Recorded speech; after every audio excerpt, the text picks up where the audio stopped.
Hey everybody, today I wanted to show you guys how to create a website using Google Sites because it's kind of a fun thing to do. So the district actually has an official McClintock webpage, but just like Zoom versus Skype, which is the official video thing, Zoom is way easier. I feel like Google Sites is also extremely easy. So let's get started. So first thing you do is go to Google and type in Google Sites. And it'll be that first one. You'll have to have a Gmail account or a Google account essentially to be able to do this, which is free, which I like. Down here in the bottom right corner, you can click on the little plus thing and it will take you to your new site. And you're ready to get started. Let's go over the different buttons and talk about what each one of them does. I'm just going to give you the general idea of how this works and allow you to explore and figure it all out. So up here in your top left corner, this is your home button. Essentially, that'll take you back to the page I was just on that shows all your different websites. Right here, you can title it. So we're going to call this Mr. Vale's 4th grade classroom. And you can see that when I click, it just puts it right here, and then that's what it'll show as everywhere else. I can also add a logo. I click on upload, which takes it to my desktop. I have a folder that's designated just for the pictures. I put a 1 in front of it so it's always at the top. There's the logo right there. Now this logo, once I select it, will appear on every single page. Now I can also change my back image. Now I did upload before, which took me to my desktop, but I can also do select image, and I can choose something from Google's website. Now once I type in my text, you'll see down there in the bottom right corner, see how it has little stars? It's trying to adjust whatever picture I chose to the text that I have. That way the text is still readable. We're going to say Mr. Vale's classroom of extreme awesomeness. Oops. And as you can see, it allows some editing if you can't type. You can also grab these little bars right here and stretch out the box so that it's bigger. And then this right here allows you to move it up and down, although you won't have a lot of freedom if you've made the box as big as I have. But if you make it smaller and you grab this, you can shift it over to see how it's moving the blue box. I can move it over to the left or the right, or if you want to do like I did and stretch it out so that it maxes out your banner. Now, speaking of banners, down here you can click on header type. You can have it as a cover, which makes it really large. You can have it as a large banner, which is basically the same thing, or a smaller banner, or you can do title only, and then your image disappears.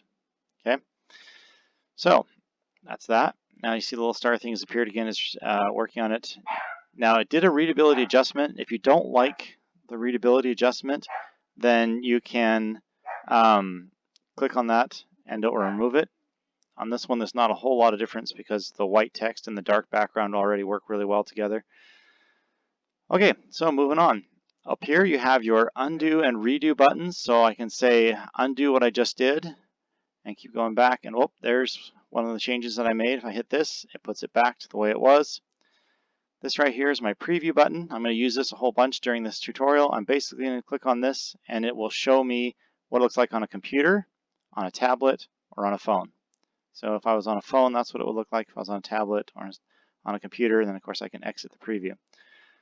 Okay, right here, this is the link. Once I've published it, you're going to be able to share this link with your students, and then they'll be able to go to this website and see everything that all the content you've put here.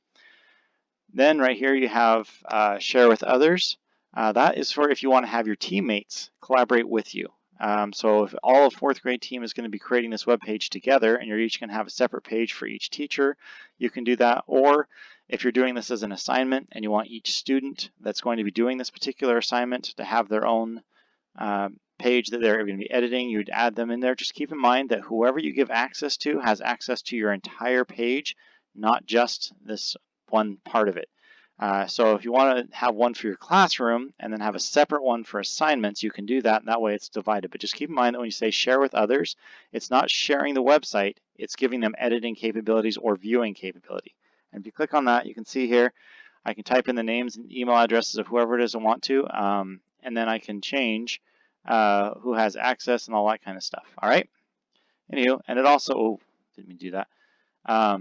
It'll notify them that they have access to it. It'll also notify when there's changes and that kind of stuff made. Okay, moving on. Little cogwheel here. It's the same as what we were looking at before, where I can change my brand images. I can alter the text. I have viewer tools. Again, what can they see? I can put custom URLs. So if I want to call it Mr. Bell's Classroom of Awesomeness.com, I can call it that, and that's what they can type into Google, and that's what it'll call it. Obviously, if somebody else has that already, then you can't use it. Okay, moving on. This one just gives you more information. This is your publish button. You won't use this until you're all done. And right here is your insert. This is where most of your working tools are going to be. This is your pages. So again, this is my home page I've created. Now, if I want to have a separate page for, say, ELA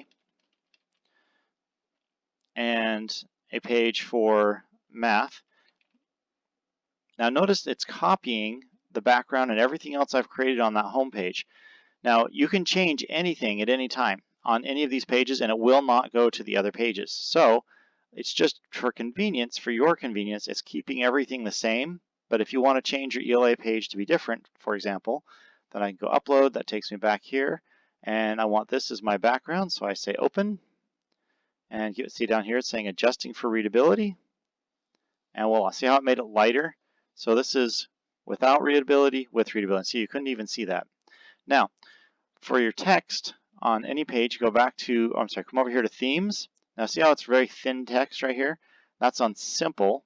So now I can go Aristotle, Diplomat, Vision. So you don't have a whole lot of choices, but you can change. Now see how I'm changing the bar up here, what color it is. You can also pick a color and do the whole color wheel thing. Anywho, so there's your different choices for that. And that's your themes essentially, and you can change your theme for your entire page that way. So right now I have it on, I think Vision, I think is what I chose last. Whatever you think is going to be best for your particular website. Anywho, let's go back to insert and play with some of these tools that we have here. So again, these three buttons right here, it's depending on how many pages you create, will be up here. Now obviously, you can't have very many because it's going to extend out to about here, and then you're going to have too many, and it's going to have some kind of drop down or something, right? Anywho, so go back to my home. Notice how my home, my text has changed, but my background has not. Whereas math still has the same background. And again, I can change my image, and it will not change the background, but your text will be the same throughout all three pages, as you can see. So let's give a math one here. Open. Now see how I have the word mathematics here already, so I can actually delete this. Oh. And move my box over and over. And then it uses the images background, and then I can turn off that. Oh, that looks kind of funky. That has to do with the image that I've downloaded though. Anywho, as you can see, you can have things like that. Now again, this doesn't look very clean, so I don't like it, so I'm going to change it. So I just changed it to a different one like this. I think that's going to be a good choice. Now I put this back in here, math, and it's going to go ahead and change it, and I bet you it's going to make my text white and the background light. We'll see. Yep, there you go. So my text is now white. As you can see, I've put a GIF in here that animates it for me. So if I want to, I can have animated GIFs. I suggest using GIFs for a lot of your images because, as you can see on my McClintock one, I did not use a GIF, and so now it has that white square around it. A GIF will actually trim all of that off. But if you don't know how to create one of those, you'll have to find one online. Anyways, moving on. So now I have my first page that I want to add stuff to, right? So let's go to my home page actually. And let's say I want to have, now they've got some pre-made layouts here for you. So for example, let's say I want to have some images like this. And so I can say, okay, let's upload an image. Here's a picture of your super awesome teacher. Your super awesome. Oh, I spelled awesome wrong. Awesome teacher. And I can click here. I am here for you during this difficult time. And over here, you can upload another image. And again, you can kind of get the gist of what I'm doing here. And then you can say, here's our illustrious leader. And you can upload an image and say, don't forget to read.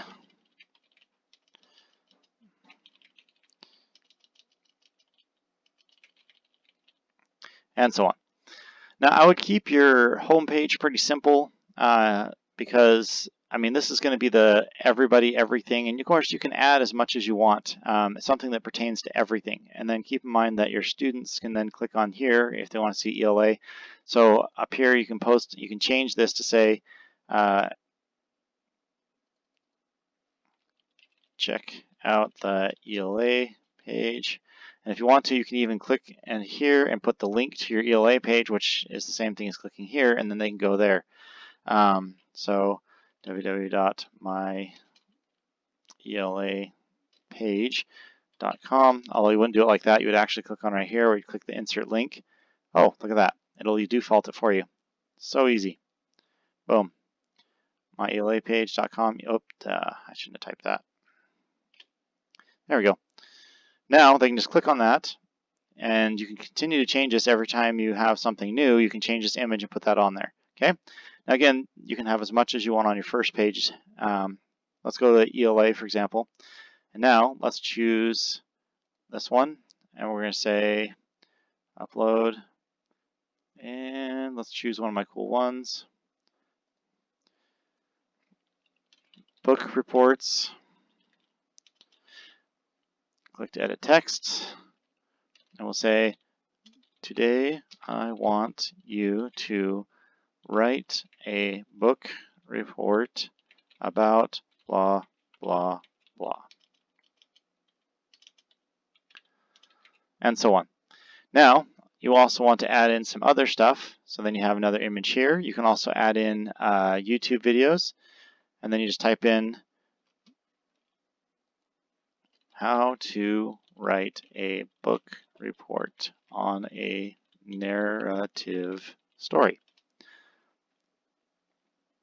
And voila. Click on that, say select, and your students have a how to make a narrative, right? Or how to write a narrative. You can also do an image carousel. And so if I'm the art teacher and a bunch of students have emailed me art, I can say, let's do all of these guys. Open.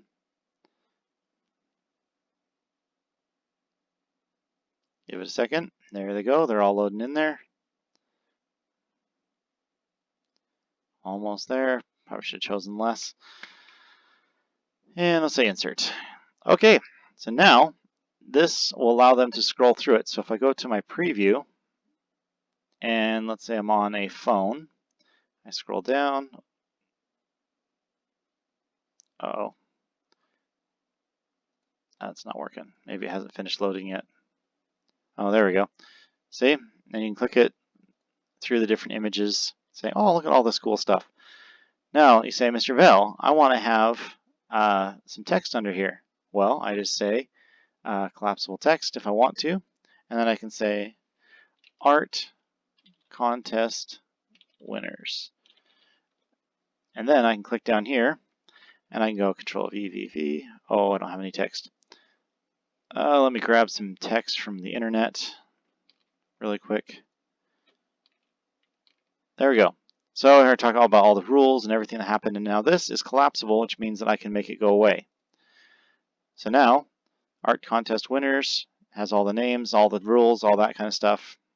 And then here's all the pictures that were inserted and all that kind of thing. So, kind of a cool thing. Now also, at the beginning, you can insert a table of contents. So let's go right here and say, where did it go? Table of contents, yep. Notice it's already given me my two headers that I had. So anything up here, you see how it has a bold line? Anything with a mountain is a picture. Anything with a bold line is a header. And then that's just regular text. Now notice what happens when, now watch my table of contents up here. Watch what happens when I type in report. Look at this. It's adding it as I type. Wow.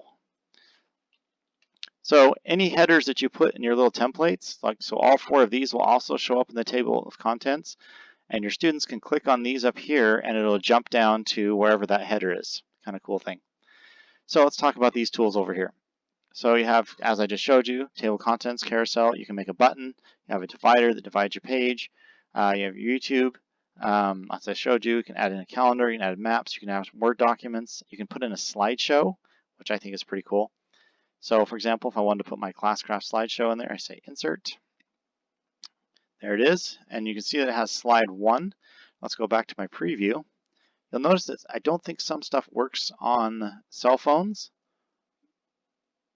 but it looks like this one does. So I can click through all my different slides. So if I want to create a PowerPoint for my students, there it is. Okay, moving on. Sheets is basically the same thing as Excel, and then you put in different forms and charts. Okay, so you can also insert just text, just images. You can embed other websites, and of course things from your Google Drive. So let's say, for example, I want to put in an image between these two. I click here and say I want to upload, and let's put this awesome image right here. Kapow. Now notice I had to select the place I wanted to put it. If you don't select anything, by default it'll dump it down here at the bottom. So, for example, if I'm adding new content that I want to be up here and not down there, then I need to select my table of contents, and then here's my brand new content that I'm adding for today, and voila, it comes right underneath. Oh, it dropped it to the bottom. Now let's try this. Still dropped to the bottom. Well, if it's doing that, you can also click on this little thing right here and drag and place things where you want them.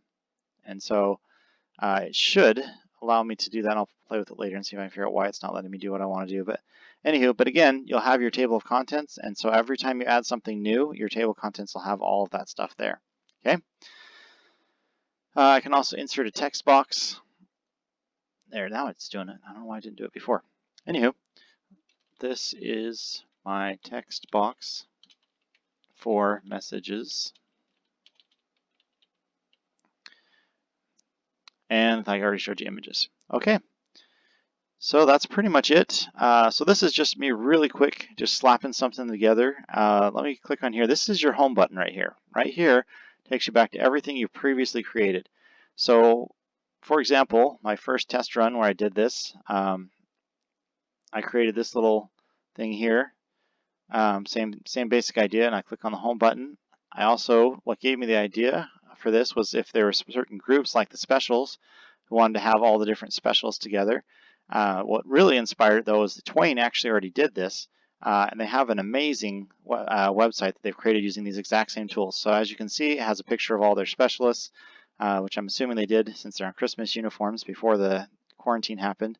But they have one for each one of their different sections, which is pretty amazing when you think about it, that the students can now, everything that they need for specials, if parents want access to that, all they got to do is click on that website link and they've got everything that they need in order to be able to have workouts or music, or if they want to know what they're supposed to be doing for technology, what kind of things they should be practicing, that kind of stuff.